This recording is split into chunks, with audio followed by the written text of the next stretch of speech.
Welcome back to Roshan films. And ఈరోజు మనం మాట్లాడుకోబోతున్న అంశం ఏంటంటే, నిన్న జరిగిన వార్ 2 ప్రీ రిలీజ్ ఈవెంట్లో కొన్ని ఆసక్తికరమైన కామెంట్స్ చేయడం జరిగింది. మన తారక్ గారు కావచ్చు, త్రివిక్రమ్ గారు కావచ్చు, అండ్ హృతిక్ రోషన్ గారు కూడా. సో దానికి సంబంధించి ఏదన్నా ఇంట్రెస్టింగ్ ఇష్యూస్ మనం ఇప్పుడు నాగేష్ గారితో మాట్లాడదాం. చెప్పండి నాగేష్ గారు, ఇప్పుడు నిన్న ఈవెంట్ చూసినట్లయితే, వాళ్ళ స్పీచెస్ చూసినట్లయితే నాకు తారక్ గారు సూపర్ కాన్ఫిడెంట్గా కనిపించారు. ఎగ్జాక్ట్ రీసెంట్ టైమ్స్లో అంత కాన్ఫిడెంట్గా ఎవరిని నేను చూడలే. బికాస్ వార్ 2 గురించి అడిగినప్పుడు ఆయన ఏమన్నారంటే, this will be the one of the greatest films అని చెప్పారు.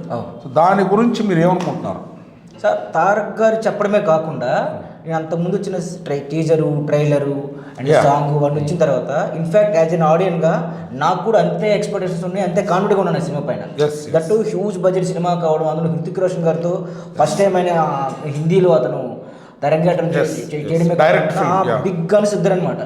ఆ వార్ అనే టైటిల్కి తగ్గట్టుగా ఇద్దరు కూడా పెద్ద స్టార్స్ అవ్వడం, దట్లో నాకు ఎందుకో ట్రైలర్ అన్ని కూడా బాగుండడం, అతని కాన్ఫిడెన్స్లో ఎటువంటి దాని ఏమంటారు అతిశక్తి లేదనిపించింది.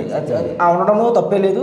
దట్టు అతను వర్క్ చేసేటప్పుడు తెలిసి ఉంటుంది ఆ కోర్ ఎమోషన్ ఏంటి, అసలు ఫైట్ ఫర్ వాట్ అన్నట్టుగా మనకు తెలిసి ఉంటుంది. కాబట్టి డెఫినెట్గా నేనైతే అతని కాన్ఫిడెన్స్ మాత్రం ఉండాల్సిందే అనిపించింది. ఓకే, తర్వాత సుమా గారు హృతిక్ రోషన్ అడిగారు, ఈ సినిమా మీ ఫిల్మోగ్రఫీలో ఎక్కడ ఫిట్ అవుతుంది, ఎక్కడ ఉంటుంది అని అడిగితే, హృతిక్ గారు ఒక్క నిమిషం కూడా ఆలోచించకుండా, ఒక్క క్షణం కూడా ఆలోచించకుండా will be on the toppest greatest అన్నారు. సో నేను ఏంటి అందరూ ఇంత కాన్ఫిడెంట్గా, అంటే ఇప్పుడు సాధారణంగా ప్రతి సినిమాకి కాన్ఫిడెన్స్ ఉంటుంది, బట్ ఇది కొంచెం నెక్స్ట్ లెవెల్లో ఉంది. అందరూ చాలా ఎక్సైటెడ్గా ఉన్నారు. ఈవెన్ త్రివిక్రమ్ గారు కూడా, త్రివిక్రమ్ గారు తారక్ గారి పెర్ఫార్మెన్స్ గురించి చాలా చెప్పారు, బంగారంతో పోల్చారు. అండ్ హృతిక్ కూడా ఫ్యాన్స్కి, మీ అందరికీ తారక్ అన్న కావచ్చు కానీ నాకు తమ్ముడు అన్నారు. సో అది ఒక బ్యూటిఫుల్ జెస్చర్,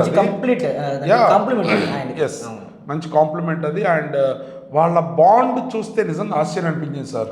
బికాస్ హృతిక్ గారు తారక్ చేసే ఫుడ్ గురించి కూడా చెప్పారు. ఈ సినిమా తర్వాత మళ్ళీ మనం సినిమా చేస్తామా లేదా నాకు అనవసరం, కానీ నీ చేతితో వండిన బిర్యానీ మాత్రం నాకు పంపిస్తూనే ఉండాలని చెప్పి డిమాండ్ చేశారు. అండ్ అది నాకు భలే అనిపించింది. అంటే ఇద్దరు huge stars, one from Bollywood and another one from Tollywood, ఇద్దరు బిగ్ స్టార్స్ని ఒక దగ్గర చూడటం ఒక గొప్ప విషయం అనుకుంటే, వాళ్ళిద్దరి మధ్య పరస్పరం ఉన్న ఆ బంధం అనుబంధం చూస్తే నాకు భలే అనిపించింది. ఏమంటారు మీరు దాని గురించి? ఖచ్చితంగా సార్, ఇద్దరు కూడా ఆయా ఇండస్ట్రీస్ నుంచి, ఇతను సౌత్ నుంచి కావచ్చు, అతను నార్త్ నుంచి కావచ్చు, ఒక పెద్ద లెగసీస్ ఫ్యామిలీస్ బ్యాక్గ్రౌండ్ ఉన్న వాళ్ళు వచ్చిన వాళ్ళు. దాంతోపాటు అంతే ఆ స్క్రీన్ షేరింగ్ విషయంలో ఆన్ స్క్రీన్ ఎలా ఉంటుందంటే వాళ్ళిద్దరి మధ్యన వార్ ఉంటుంది, కానీ ఆఫ్ స్క్రీన్ ఇద్దరి మధ్యన బాండింగ్, ఎంత ప్రేమ, ఎంత అభిమానం ఒకరిపైన ఒకటి అనేది చూసి చాలా అంటే క్యూట్గా అనిపించింది. ఇన్ఫాక్ట్ అది బేసికల్గా తారక్లోని గొప్పతనం అండి. అది ఇంతకుముందు రామ్ చరణ్ గారితో కలిసి చేసినప్పుడు కూడా ఇద్దరు బ్యాండింగ్ కూడా అంతే ఇద్దరు కూడా చూపించుకున్నారు. ఆన్ స్క్రీన్ రెండు కలిసి అనిపించింది. వాళ్ళిద్దరు మరింత బాండింగ్ పెరిగించింది సినిమా. సో హృతిక్ రోషన్ గారు కూడా అదే అంత ఎక్స్పీరియన్స్ చేసి ఉంటారు, అందుకని ఆ మాట చెప్పగలిగారు. బేసికల్గా తారక్ గారిలో ఉన్న ఇదేంటంటే సార్, బేసికల్గా అతను ఏ విషయ పరిజ్ఞానం కొంచెం ఎక్కువ, ఎలాంటి విషయం గురించి అయినా సరే మాట్లాడగలుగుతాడు.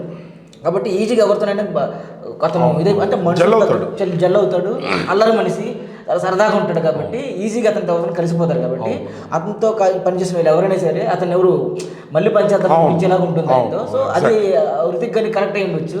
సో అందుకే ఆ బ్రదర్హుడ్ బాండ్ కానీ, ఆఫ్ స్క్రీన్ మాత్రం ఇద్దరు 1-1 నువ్వంటే నువ్వే అన్నట్టుగా అతను ఫైట్ కానీ, సో ఖచ్చితంగా అది హెల్ప్ అవుతుంది సార్, నాకు హెల్ప్ అవుతుంది. సో వాళ్ళ బాండింగ్ కూడా బాగుంటుంది. అండ్ ప్రొడ్యూసర్ నాగవంశీ గారు ఈ సినిమాని డిస్ట్రిబ్యూట్ చేస్తున్నారు మొత్తం తెలుగు స్టేట్స్లో. సో ఆయన కూడా నిన్న సూపర్ హ్యాపీగా కనిపించారు అండ్ కాన్ఫిడెంట్గా మాట్లాడారు. ఆయన చెప్పారు, మనం హిందీ వాళ్ళకంటే మనం ₹1 ఎక్కువ నెట్ పెట్టాలని చెప్పి ఛాలెంజ్ చేశారు. తెలుగులోకి ఛాలెంజ్ చేశాడు ఆయన. అభిమానులందరికీ కూడా నాగవంశీ గారు ఒక స్వీట్ ఛాలెంజ్ చేశారు. ఖచ్చితంగా మనం హిందీ వాళ్ళకన్నా ₹1 కాదు ₹10 ఎక్కువ పెడదామని అందరూ అనుకుందాం.